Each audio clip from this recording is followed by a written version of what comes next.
Judge Jeanine Pirro, Liars, Leakers, and Liberals. The Case Against the Anti-Trump Conspiracy. If you rely entirely on the fake news mainstream media, you may well think that the Trump presidency is a disaster and that the man himself is an idiot. According to the author, however, this is a far cry from the truth. President Trump is fighting, day in, day out, to make America great again. And he's done this while fighting a liberal conspiracy against him. The author argues that liberals, as well as the political, law enforcement, and intelligence establishment, are working against Trump.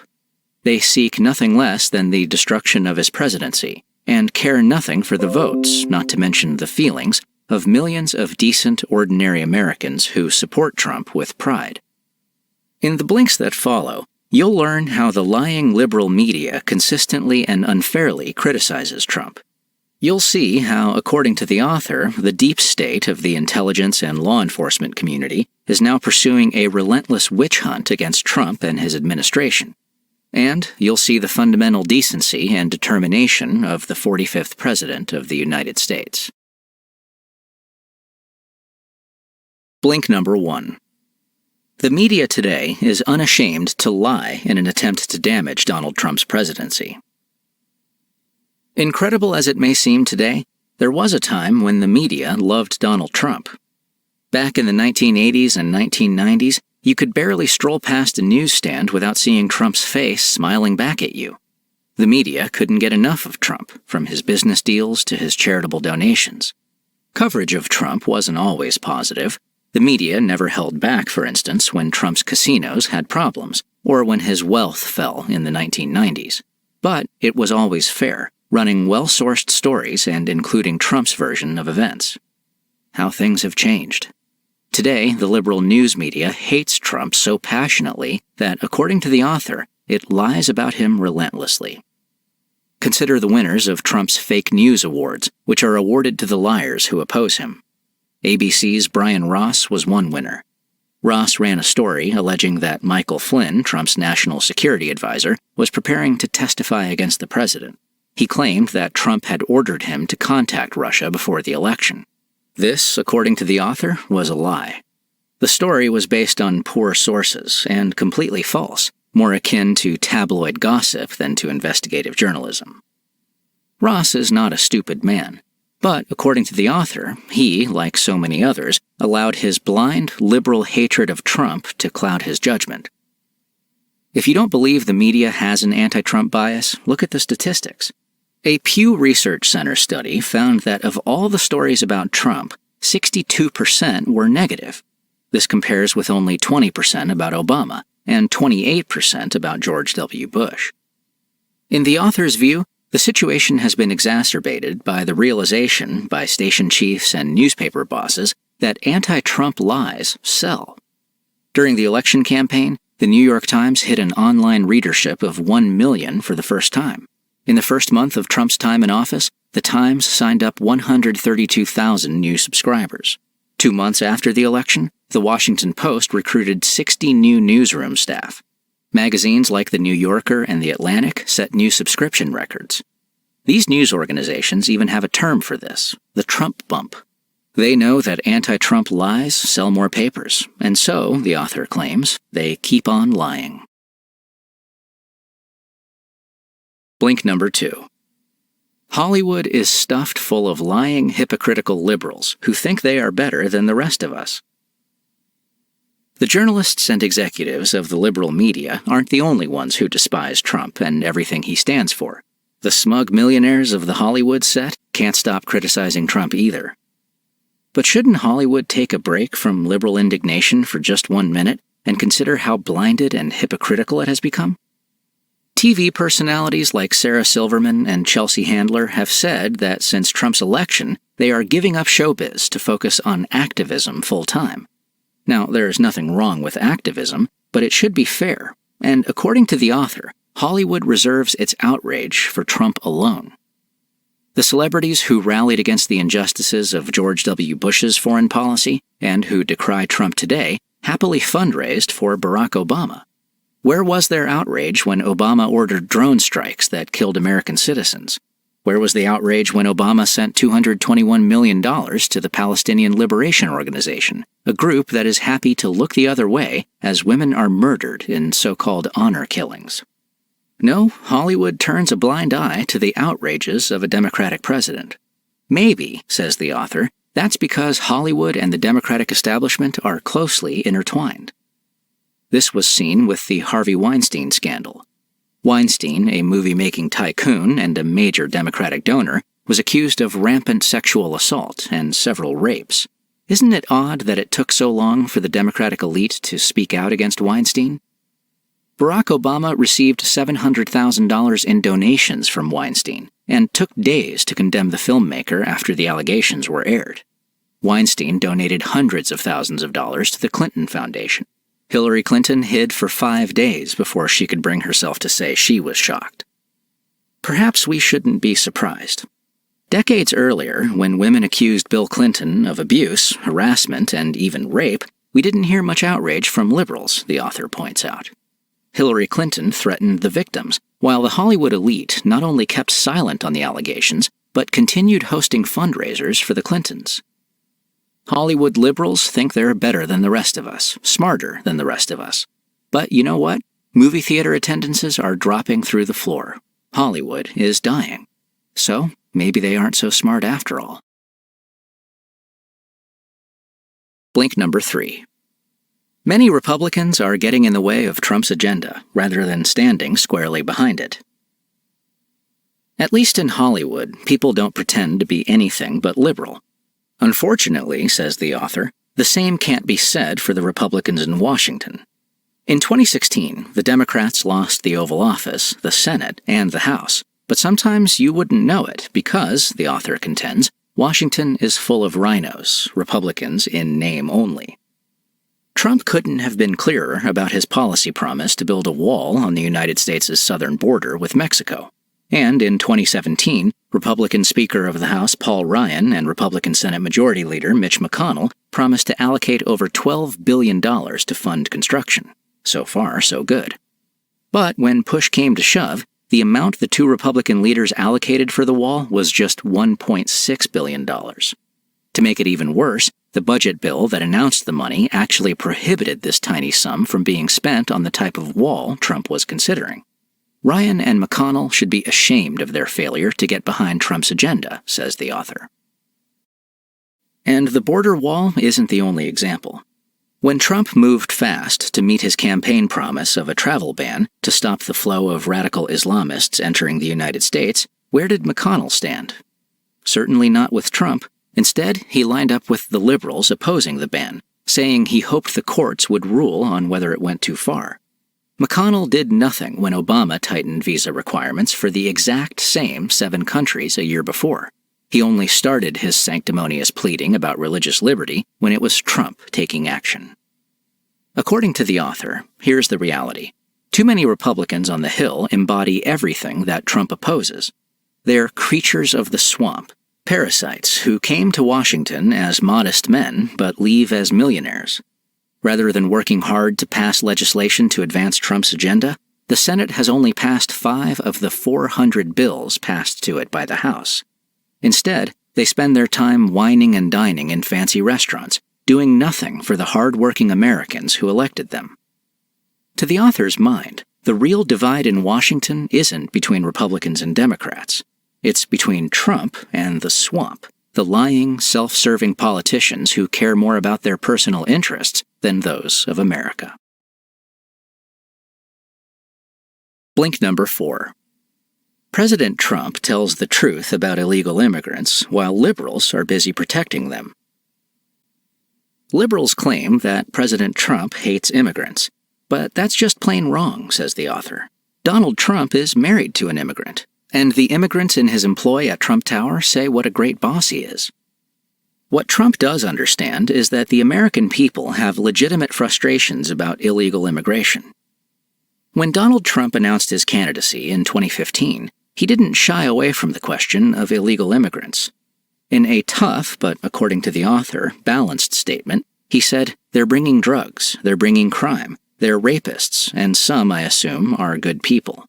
The liberal media were not just outraged, they thought that this meant the end for Trump before his presidential run had even begun. Well, guess what? Not everyone in America is as liberal as the editorial boards of our great newspapers. When the rest of the country heard Trump's speech, they thought, says the author, well, it's good that someone is finally saying what we are thinking. This speech was the start of a movement that led Trump to the White House. There is no clearer indication of the divide between Trump and establishment liberals, according to the author, than sanctuary cities. There are over 300 sanctuary cities in the country today, in which government personnel and law enforcers are prevented from sharing information on illegal immigrants. So even when an illegal immigrant commits a crime, they might not be turned over to Immigration and Customs Enforcement, ICE. In 2015, Catherine Katie Steinle, an attractive 32-year-old woman with blonde hair and a wide smile, was walking by the San Francisco waterfront with her dad. She was happy. She'd just met a young lawyer whom she hoped to marry. She had her whole life ahead of her. But in that moment, it was taken from her by José Inés García Zarate, who shot Katie Steinle to death. García Zarate is an illegal immigrant with multiple felony convictions. He'd recently completed a prison sentence, and ICE had requested he be detained upon release so they could collect him for deportation. But the city sheriff, Ross Mercarimi, ignored this. If he hadn't, Zarate would be on his way back to Mexico, and Steinle would still be alive. But Mercarimi simply let Zarate walk free because San Francisco is a sanctuary city. It wasn't much of a sanctuary for Steinle, was it? As President Trump has said, the priority for Democrats is to protect criminals, not to do what's right for America. The contrast with his own agenda, says the author, is clear. Blink number 5. The deep state spied on Trump's campaign and has tried to sabotage his presidency with the Russia investigation. Trump is determined to put America and Americans first. But opposing him is the powerful deep state, long-term government employees of the law enforcement, intelligence, and defense communities, supported by lobbyists and corporations, as well as the fake news media and the rest of the globalist elite. According to the author, the deep state has tried to sabotage Trump from the start, leading to the investigation, or witch hunt as she calls it, led by the special counsel Robert Mueller. It all started with the Christopher Steele dossier, a collection of gossip, says the author, masquerading as intelligence on Trump and Trump's links to Russia. The dossier, she argues, was so outlandish that no major media outlet apart from CNN or BuzzFeed would publish it. It was produced by the British deep state former spy Christopher Steele, a man who, according to the author, spent his career getting as friendly as possible with Kremlin officials. But this dubious dossier was the crucial evidence that the FBI used to secure wiretaps to spy on the Trump campaign.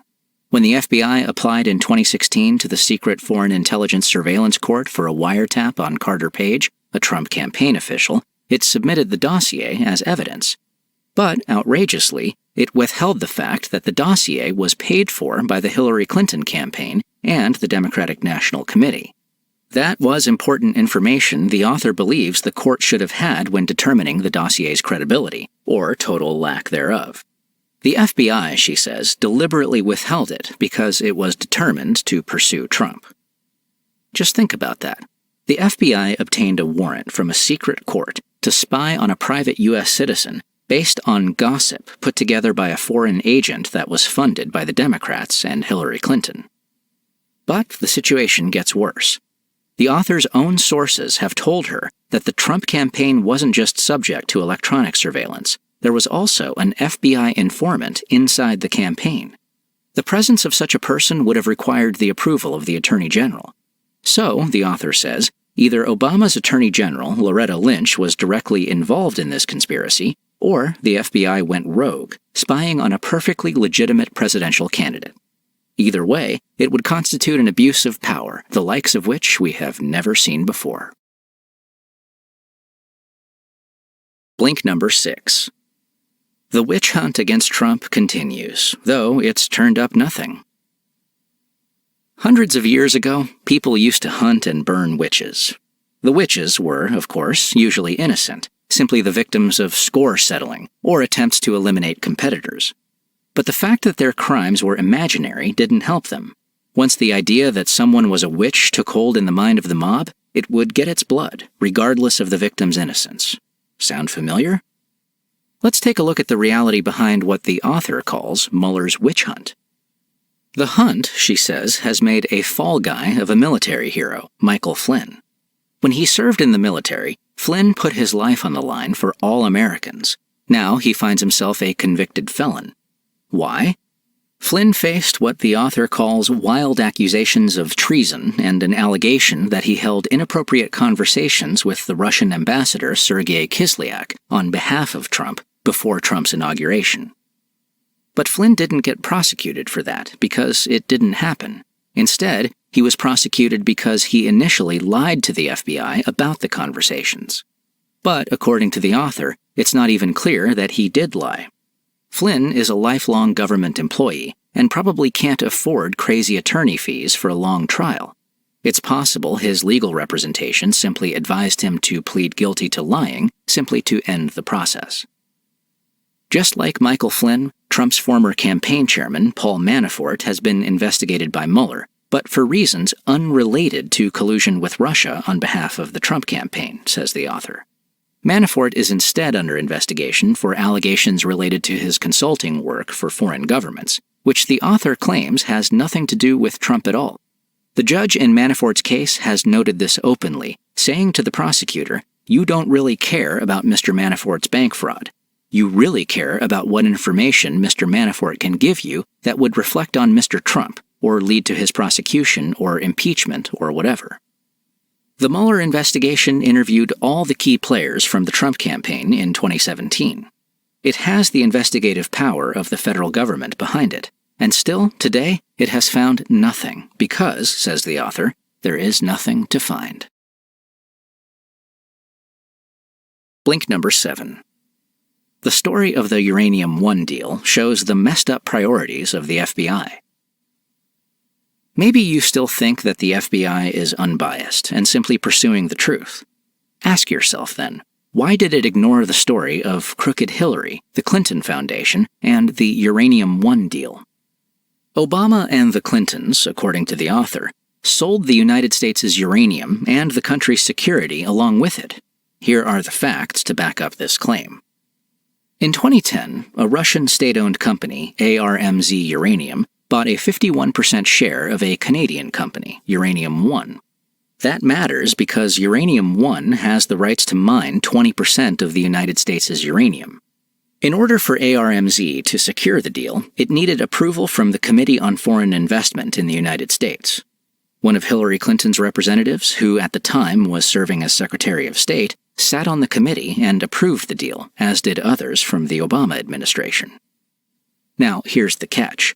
While the Russians were acquiring Uranium One, the chairman of the business made no fewer than 4 donations to the Clinton Foundation, amounting to $2.35 million, which Secretary Clinton did not disclose to Obama.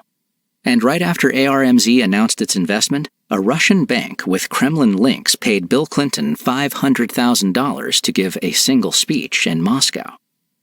Sound underhanded? It's all the more suspicious, says the author, because the FBI knew before the deal even happened that the Russians were bribing and extorting to expand Vladimir Putin's control of U.S. uranium. U.S. Defense Attorney Victoria Tensing told the author that a secret informer in Russia spoke to the U.S. government of hearing Russians brag that the sale was possible because of their connections to the Clintons. Now, based on how hard the FBI and the Department of Justice are investigating alleged links between Trump and Russia, you might think they'd have been all over this. But from what the author knows, when the informer tried to reveal this information publicly, the Obama administration threatened to prosecute him for breaching a confidentiality agreement. So ask yourself, if there isn't enough evidence to investigate Hillary Clinton for collusion with Russia, how can you justify the witch hunt against Trump? The only conclusion, according to the author, is that the FBI and the DOJ will oppose everything Trump does and stands for. Blink number 8. Look past the lying liberal propaganda, and you'll see that there is no better man to be president than Donald Trump. To hear the lying liberal media tell it, you'd think that Donald Trump is a woman-hating, insensitive, and hateful man who cares only for himself. Nothing, according to the author, could be further from the truth. In fact, she says, Trump is a caring family man. The author has been a personal friend of Trump for many years. She recalls one incident flying back to New York from Mar-a-Lago on Trump's private jet. That weekend, Trump had been subject to a particularly nasty attack in the New York Times Magazine. The author watched as Trump read it. He didn't flinch, didn't shout, or even sigh in frustration. In fact, after a minute, he'd forgotten all about it. He called out to the kids. "Write down a list of all the things you need for school," he said. "We're going to Kmart later to stock up."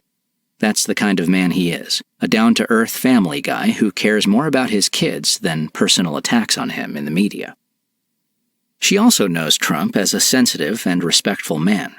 The president's current chief of staff, General John Kelly, told the author about a Memorial Day visit with Trump to Arlington National Cemetery in 2017. That day, the cemetery was filled with families of fallen heroes. Many of them, often holding photos of their lost brother, sister, or friend, approached Trump to talk to him. They simply wanted to share their memories, and Trump listened to them all. One of Kelly's duties is to inform Trump whenever a service member dies in the field.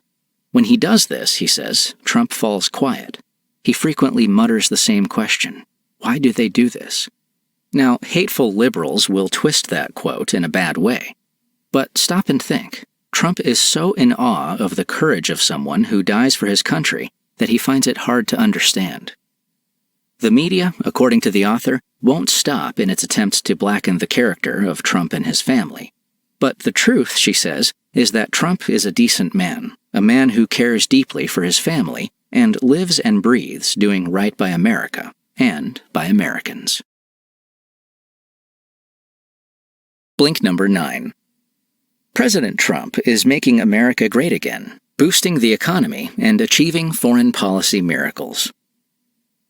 Ask yourself a question. When you read about the Trump administration in the papers or watch CNN or NBC, how often do you hear about the Mueller investigation or the latest lies about Trump? And how often do you hear serious, detailed analysis of the economic accomplishments Trump has delivered? The media fixates on lies and gossip. But, says the author, in the real world, the economy is doing great. Since President Trump's election, 3 million jobs have been created. Today, she says, there are more available jobs than people unemployed, and unemployment is the lowest it's been for 17 years. What's more, she says, despite the best efforts of the Federal Reserve, which has raised interest rates since Trump's election, the stock market has soared to new heights under Trump, rising 25%. Not only have Trump's economic policies created wealth, they have also helped out ordinary working Americans. Take his much-criticized tax cuts. Despite all the lying talk of them being cuts for the rich, the tax reform package will, according to the author, save a typical American family, 2 parents and 2 kids, over $2,000 a year. Now, Trump is an extremely accomplished businessman, so the author isn't surprised that he's been an economic success. But he has also achieved what the author calls miracles in the area of foreign policy. Do you even remember ISIS? We barely hear about the terrorist group nowadays, says the author, because Trump has achieved in months what Obama couldn't do in years. Working with allies and lifting pointless restrictions on the U.S. military, ISIS has been decimated. As Trump himself has said, almost 100% of the terrorist group's territory has been retaken since he took office. How often do you hear about that on CNN?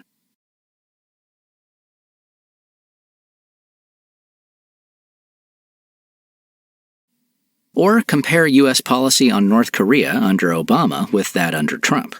It was under Obama that American student Otto Warmbier was held hostage and tortured beyond recovery, according to the author. Warmbier was finally released under Trump, though unfortunately it was too late for him, and he passed away. 3 other American hostages have been released by North Korea under President Trump's high-pressure campaign.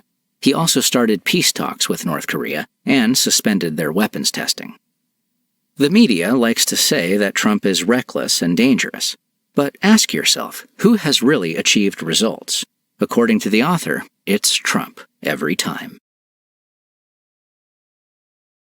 You've just listened to our blinks to Liars, Leakers, and Liberals by Judge Jeanine Pirro. Here's the key message in these blinks. Picture a United States with jobs for everyone who wants one, where businesses can grow and families live in safe communities. Imagine a strong and secure military and a country that trades fairly across the world. This, according to the author, is the United States that Donald Trump is working for. But, she says, it is under threat from the deep state, which is supported by liberals, the lying media, and Republicans too weak to make America great again. A great deal is at stake. Donald Trump's enemies, says the author, must be stopped.